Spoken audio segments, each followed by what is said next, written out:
Oi, meus queridos. Oi, meu aluno querido desculpa, SEMI, do extensivo, né? Extensivo matutino 1 e 2, especial. Meu querido aluno do extensivo do Cobrasol, minhas queridas alunas, né? Dos extensivos também, correspondentes. Saudade de todos vocês. E aos meus queridos alunos do terceirão, né? Terceirão do Cobrasol, terceirão do Centro, ABC e continente. E não podemos esquecer do nosso extensivo noturno, meu aluno, minha aluna querida do extensivo noturno. Vamos lá, então, vamos dar continuidade a essa pegada da genética. Essa aula eu dividi porque a de heredograma tomava um pouquinho de tempo, vocês viram que ela ficou um pouquinho longa. Mas essa aqui é mais rápida, mais importante, não dava para fazer junto. Gemelaridade, formação de gêmeos, tá? Então vamos lá, olha só para você então se situar, né? Cadê minha canetinha? Tá aqui minha canetinha, né? Ó, pulou uma paginazinha ali, mas está no mesmo bloco, tá? Então assim, quando a gente fala de gemelaridade, gestação gemelar, estamos falando de formação de gêmeos, o que em muitos animais, né, no caso aqui especificamente do nosso grupo mamíferos, é frequente. Por exemplo, essa porquinha linda aqui, ó, que teve os seus porquinhos, todos eles são gêmeos. Ah, é? Sim, não nasceram em um mesmo parto, não são de uma mesma ninhada. Filho, então, quando a minha gatinha tem isso. Agora, cuidado que nós vamos ter que especificar que tipo de gêmeos são esses. Esse tipo de gemelaridade, esse tipo de gestação gemelar, que a maioria dos mamíferos, muitos mamíferos apresentam de 2 até 20 filhotes, né, numa mesma gestação, normalmente é o que nós chamamos de um resultado de uma poliovulação. Portanto, a gente pode dizer que esses porquinhos são gêmeos fraternos ou bivitelínicos, perfeito, galera? Então lembra disso.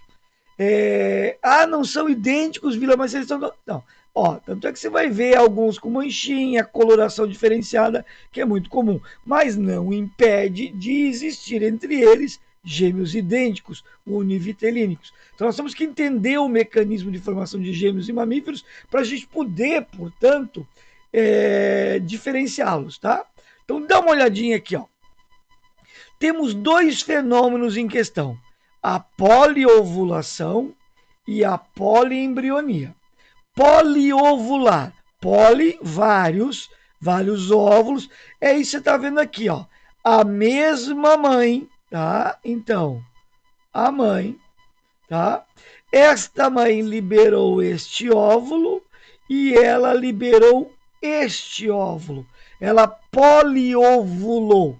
Na espécie humana, isso é mais raro. Mas ali nos porquinhos você viu que é muito comum. Em outros mamíferos também, por exemplo, quando você pega boi e vaca, a gestação também é comum, um só filhote, tá? Mas você pega cães, você pega gatos, você pega os porquinhos, você vai ter aí vários filhotes, normalmente oriundos, vindos de uma poliovulação. E aí o que é importante você entender? Vou botar aqui o pai, vou considerar o mesmo pai. Como vira, é sempre o mesmo pai. Cuidado nesse caso. Ele eliminou vários espermatozoides, ele é o responsável pelo espermatozoide. Só que se você perceber, vamos chamar isso aqui de zoidinho 1. Ele está se unindo e fecundando o óvulo 1.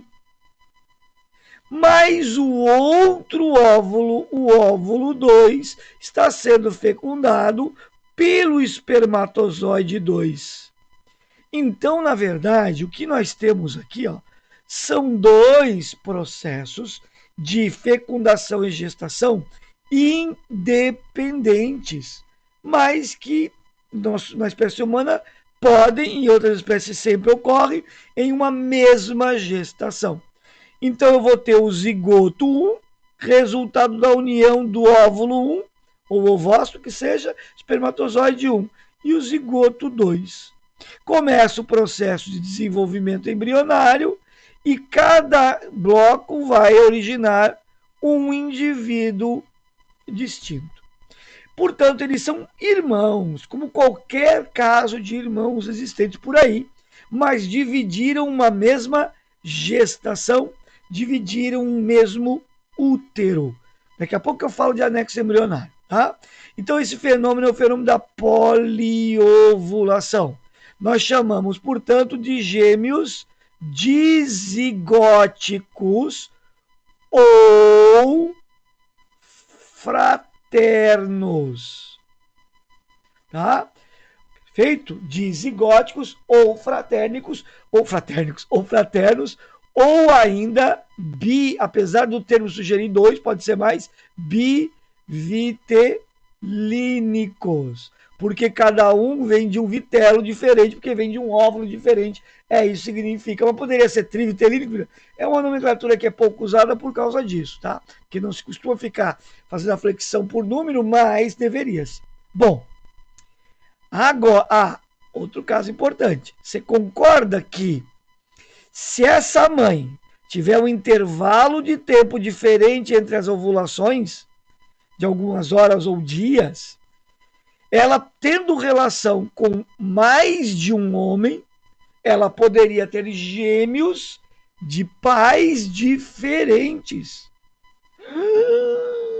Nunca pensei nisso, Vila. Pois é importante pensar, né? Então, pode sim, cara, pode ser a mesma mãe, é a mesma mãe, né? Não pode, mas os pais poderiam ser diferentes, porque são espermatozoides distintos, tá? Perfeito? É por isso que existem alguns mecanismos. Deixa eu tomar um gole de café. A propósito, olha que caneca mais linda. Vila, camisa 10, Flamengo, o melhor time desse país, das Américas e do mundo, na minha opinião, mas é um dos 3 melhores do mundo. Bom, mas não é o caso, eu sei que falar obviedades aqui não importam. Então, galerinha, olha só, presta bem atenção. Alguns mecanismos, nos cães, o pênis normalmente, na maioria das raças, o pênis normalmente ele insufla, ele fica inchado mesmo depois que o macho ejacula. E aí esse pênis fica preso, ele termina de entumecer dentro da vagina. Então ele meio que fica preso à fêmea por uns momentos, por alguns instantes posteriormente à ejaculação. Isso dá digamos, um tempo a mais para a corrida dos espermatozoides desse macho. Porque a hora que ele separa, como a fêmea ainda está no cio, outro macho pode vir. Mas aí dificulta bastante se você já deu um tempo a mais para os espermatozoides do primeiro macho seguirem adiante. Em gatos, às vezes é complicado. Às vezes você vê numa mesma ninhada gatos bem diferentes entre si, né? Da gatinha e às vezes do gatinho. É porque ela pode sim copular com mais de um e acabar tendo mais de um pai. É uma aposta evolutiva. Perfeito? Agora, quando nós usamos o termo gêmeos monozigóticos, significa que eu terei apenas um zigoto. Então uma criança só, professor, só um filhinho. Calma. Olha lá. A mãe em questão eliminou um óvulo no seu ciclo. O parceiro, o pai da criança, eliminou vários espermatozoides.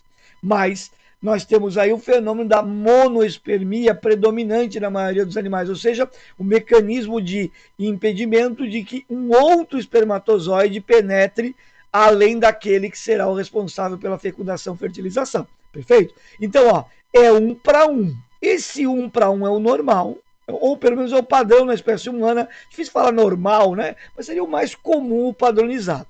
Tá? Só que olha que interessante, fecundou, forma um único ovo zigoto. Então ele vai começar o desenvolvimento embrionário formando os blastômeros. Lembra que nessa massa, até chegar à figura de mórula, não teve ainda diferenciação nenhuma, todas as células são exatamente iguais, com o mesmo DNA, porque vieram por mitoses a partir dessa célula ovo ou zigoto. Mas ainda não se entende exatamente todos os mecanismos envolvidos, mas pode acontecer o quê? De repente, na continuidade do desenvolvimento embrionário, ocorrer uma separação de blocos dessas células, formando mais de um embrião a partir daquele inicial. Portanto, mais de um embrião se deu o nome a esse fenômeno de uma poliembrionia. Aqui são 2, poderiam ser 3, 4, 5. Né? Recorde mundial, se não me engano, idênticos são 8 ou 10. Tá? Agora, porque a gente tem que estar sempre revisando. Aí, não é muito raro, mas pode. O mais comum são 2, 3, tá? A partir de 2 já é raro 2, imagina daí para frente. Agora, olha que interessante. Eles não vieram de uma mesma quantidade, mesmo bloco celular, com o mesmo DNA da célula ovo ou zigoto? Então, todos os dois terão o mesmo DNA. Serão clones, gente, naturais. E aí, se aqui era um X e aqui tinha um Y, aqui vai ser XY, menino. Todas as células, tecnicamente, serão o quê? XY. Então, aqui vai ser XY, aqui vai ser XY. Então, é o mesmo sexo para os dois. Se lá no espermatozoide fosse X, ele fala obrigatoriamente, salvo alterações mutagênicas envolvendo cromossomo X, mas aí a gente discute isso mais adiante quando eu falar de cromossomos sexuais, tá? Perfeito? Então, a priori, mesmo sexo. E é claro, se um tem um gene, vamos lá, se esse cara tem ali um gene Hzinho do pai e um gene Hzinho da mãe, aqui também vai estar Hzinho. Tá? Por quê? Não vieram de uma única fecundação. Aqui sim, ó, um poderia ter, por exemplo, Hzinho do pai, Hzão do pai, Hzinho da mãe, ou Hzinho, ou Hzão, e essas possibilidades seriam as mesmas para o outro irmão. Aqui, então, é 50-50, 50%. Quer dizer, ó, eu poderia ter um indivíduo Hzão, Hzinho ou Hzinho, certo? Então, qual é a chance dos dois serem Hzão? Se um é, o outro também. Então, a mesma, né? Que você calcular para Hzão. Se você calculou uma chance para Hzinho, é a mesma para os dois. Se você calcular a chance de Hzinho, é a mesma para os dois. Aqui você tem que fazer a combinação, porque vai depender. Então, aqui é diferente. Mas cuidado, pode ocorrer os dois fenômenos juntos. É muito comum na espécie humana, é até mais frequente em gestação gemelar acima de 2, de você ter inicialmente um processo de poliovulação, e aí, por exemplo, esse aqui, ó, de repente aqui se separar em 2 ou 3 a partir desse bloco inicial. Quer dizer, eu terei os 3 indivíduos aqui, ó, tá? Digamos, além daquele, esses 3 serão gêmeos univitelínicos, idênticos, e serão fraternos ao quarto. Então, isso tudo tem que ser analisado no problema. Ok? Vamos discutir um pouquinho sobre placenta e córeo, essas coisas todas. Bom, ó, existem situações em que você pode ter uma gestação monocoriônica, um único córeo, portanto, uma única placenta, tá? E monoamniótica, um mesmo âmnion. Olha aqui em cima, ó. Você está vendo que aqui eu tenho uma única fusão, tá? Mesmo que às vezes se fusione, né? Mas você está percebendo que aqui, ó, é um âmnion só, que é a bolsinha com líquido amniótico em azul. Cada um obrigatoriamente tem um cordão umbilical, tá, gente? Mas vieram de uma única placenta, de um único córeo, tá? O mesmo córeo e um mesmo saco amniótico. Agora, eu poderia ter indivíduo monocoriônico, ou seja, um único córion, mas com 2 sacos amnióticos. Então, monocoriônica diamniótica. Olha aqui, ó. Está vendo que a incistação é a mesma, ó. Uma única placenta, tá? E aí você tem o que aqui? Você tem, ó, 2 cordões, claro, normal. Mas tá vendo que os sacos amnióticos estão separados, cada um dentro de um saco, tá? E ainda existe a situação de coriônica diamniótica, né?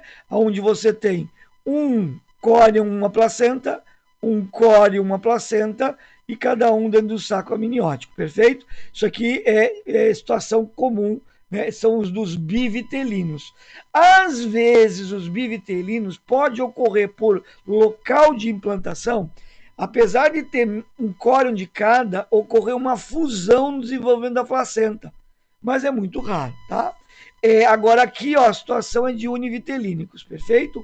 Então imagina uma gestação com a mistura, você vai ter tudo isso ali misturado. Então é importante você saber disso. Tranquilo? Bom, aqui na espécie humana, né, os nascidos duplos, então a gente tem aqui as gemelárias, a incidência de gestação gemelar é de aproximadamente, olha só, gestação gemelar, de 80 gestações, no caso de trigêmeos, esse índice é de 1 para cada 7.400 gestações. Então, são raros os casos e iguais, idênticos, mais ainda. Aqui eu coloquei 2 exemplos curiosos. Muita gente não sabe que a Gisele Bündchen, né? A Gi, a gente tem uma certa amizade, tem uma irmã gêmea. Aí você vai dizer, idêntica? Não, não é idêntica. Elas são gêmeas dizigóticas. E a Patrícia, ela é de formação, ela é dentista, mas ela basicamente gerenciava pelo menos a carreira da irmã. Não sei, eu e a Gigi perdemos o contato aí recentemente, então não sei como é que anda. Mas eu quero que você entenda o seguinte, você vai dizer, ai, que pena. Pena? Gente, separa as duas. É óbvio que a Patrícia não é a Gisele, mas olha como ela é bonita. Né? Eu sei que você pensou, ai, bonita igual a duas Gisele Bündchen.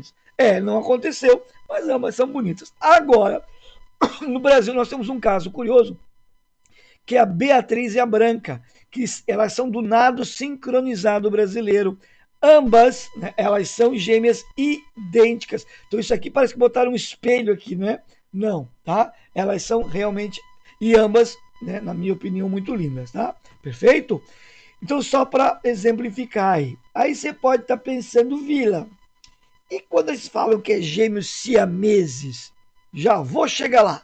Antes, analisa essa questão comigo aqui. Deixa eu só ver o nosso time. Analisa essa questão comigo aqui, ó. Maria e Márcia são gêmeas monozigóticas, tá? 1.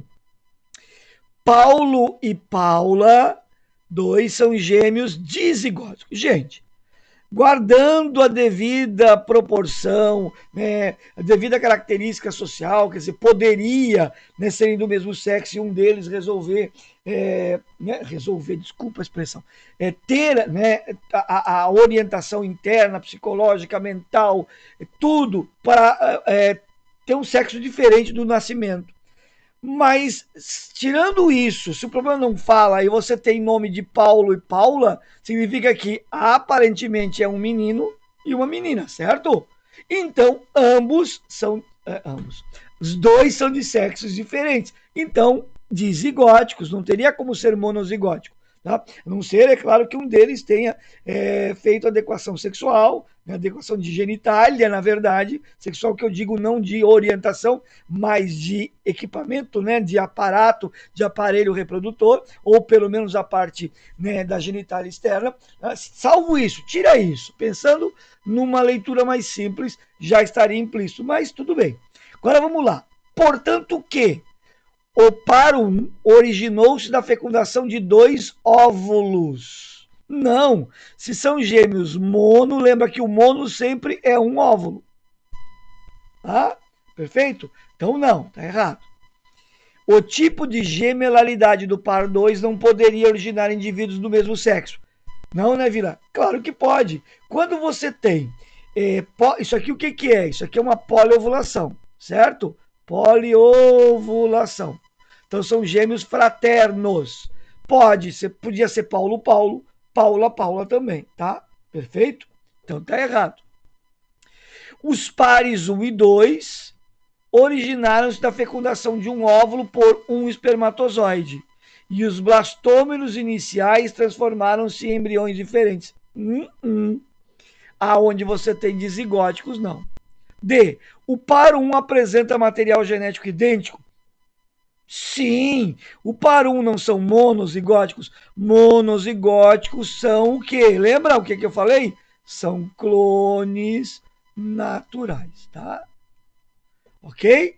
Então é a D, mas vamos ler a E. Paulo e Paula possuem maior compatibilidade na doação de órgãos? Não, não necessariamente. Até pode ser bem parecido geneticamente, mas não é a regra. Agora, Márcia e Maria, sim, porque são clones, identidade total para transfusão de sangue, transplante de órgão, tá?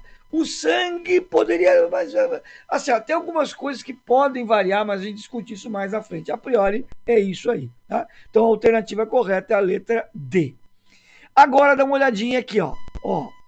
Casos famosos de, aliás, esse primeiro caso aqui que é o Chang, mas não é o nosso Chang, é o Chang Ewing Bunker, desculpa, são gêmeos chifópagos. Gente, chifo, processo chifoide, lança, é o osso externo.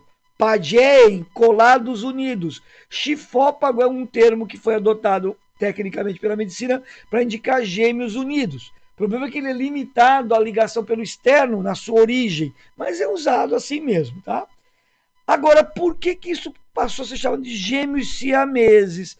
Porque o Chang e o Eng Bunker, eles nasceram no antigo Sião, Império do Sião, que hoje é a Tailândia, ok?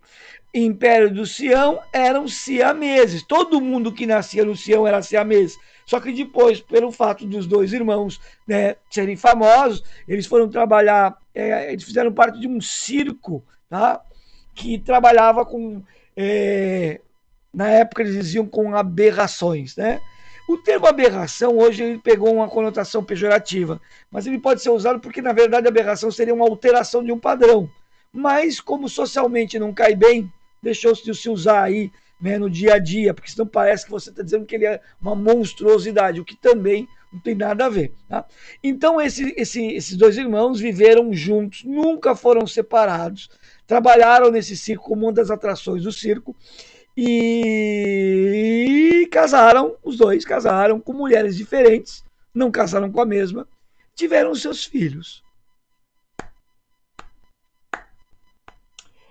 Silêncio, você deve estar me vira. Eu sei o que você vai pensar. E eu vou te dizer, não sei como fazer, tá? Em relação à morte, triste, né? Morte sempre, né, traz uma dramatização.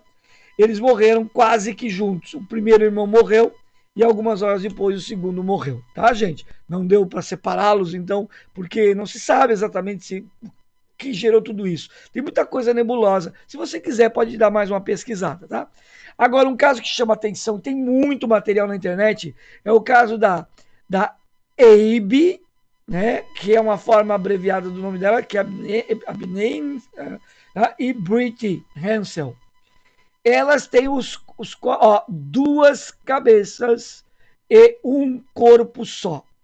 Elas têm dois pescoços, duas cabeças, literalmente, tá? Com duas bifurcações de coluna, pegando parte da torácica para cervical, mas depois fica uma só. E aí, daqui para baixo, os órgãos são comuns, tá?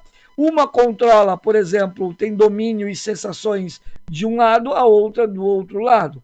Mas aonde é conjunto, as duas têm domínio. Então, aprenderam a andar, sincronizar, tudo. Você tem uma ideia, aqui estão elas, né? Vistas na praia com uma amiga, e aqui uma arte mostrando o que é comum. Por exemplo, se tiver dor de estômago, as duas têm. Mas se tiver algum problema pulmonar, uma pode ter e a outra não, tá? Ok? Isso ocorre geralmente no processo de separação, que não é total. Os embriões não se separam totalmente, ficam com algumas células unidas. Ou muito próximos a ponto de, no desenvolvimento embrionário, causar ligação. Mas normalmente vem de gêmeos idênticos que não há uma separação total, tá? Você pode pesquisar na internet, tem vários vídeos sobre elas, tem entrevista delas na Ofra, tá? Mas hoje elas estão evitando já.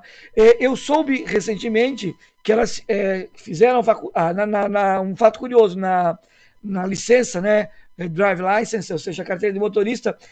As duas tiveram que fazer o teste 2 vezes. porque o técnico tivesse certeza que uma estivesse coordenando e a outra não.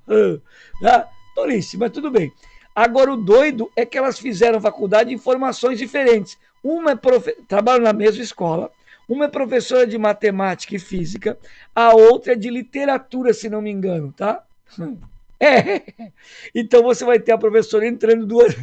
Meu Deus, Vila, você tá rindo, é uma tragédia. Não, gente, eu não vou dizer que é uma tragédia. É complicado. A gente ri porque a situação ela gera esse tipo de pensamento, mas em nenhum momento aqui é desrespeito com a situação médica. Tanto é que elas próprias acabaram em algumas entrevistas criando situações para todos rirem, de que elas já passaram, tá, gente? Então veja bem, não é falta de respeito do Vila a situação. Vila, por que não foram separadas? Se você olhar, é impossível, as duas teriam morrido no processo, tá? Agora é para rir, essa é para rir, porque as duas têm muita raiva disso. Elas trabalham na mesma escola, lecionam cadeiras diferentes, mas ganham um salário só. Sacanagem, são duas cabeças que pensam diferente, são duas cabeças que lecionam. Aí a escola está tirando vantagem delas. Eu acho uma baita sacanagem, mas mercado americano, liberal, né? Não tem ali uma regra tão rígida como aqui no nosso Ministério do Trabalho, então tudo bem. Mas que sacanagem é. Devia pagar um salário para uma, um salário para outra, que isso, né? Quem quiser, então, pode pesquisar lá e ler mais sobre elas, tá, gente? Perfeito? Já houveram vários casos de siameses presos pela cabeça, né? Já teve casos de tentativa de separação e ao separar um deles morreu. Já teve casos de separação e os dois morreram. E casos de separação em que ambos sobreviveram. Então tem muitas situações, não dá para a gente abordar todas aqui. Dei uma pesquisadinha lá na internet, ok? Galerinha, vamos lá então, ó. Aí tá a relação de exercícios para vocês, recomendados para essa aula. Façam, cuidado com a probabilidade, né? Na aula de probabilidade eu vou depois levantar essa ideia de gêmeos que você pode cair em pegadinha, né? Você tem que lembrar que são gêmeos univitelínicos. Por exemplo, um gene recessivo, não importa a distribuição da família, ele é recessivo. Então, qual é a chance, por exemplo, de gêmeos univitelínicos terem a doença, que seriam os dois genes no indivíduo? Não me importa a frequência. Ora, se os dois vão ter doença, os dois podem ter a doença, certo? Então, isso é uma situação. Os dois podem não ter a doença. Isso é uma outra situação. Os dois têm outra opção? Não, porque eles são idênticos, então. 50% de chance, sem pensar em árvore genealógica. 50% de chance de terem a doença, 50% de chance de não terem. Agora, quando são bivitelínicos, complica, porque são separados. Então, de os dois terem, é uma chance. De os dois não terem, é outra chance. Mas ainda tem mais duas. Um pode ter e o outro não. Ou o outro pode ter e um não. Então, na verdade, eu terei o quê? 4 opções e eu vou ter que ver a chance desse gene aparecer, se for recessivo ou se for dominante. Você tem que pensar sempre assim, tá? Na probabilidade eu volto a falar disso. Um grande beijo, amo todos vocês. Até a próxima aula. Tchau!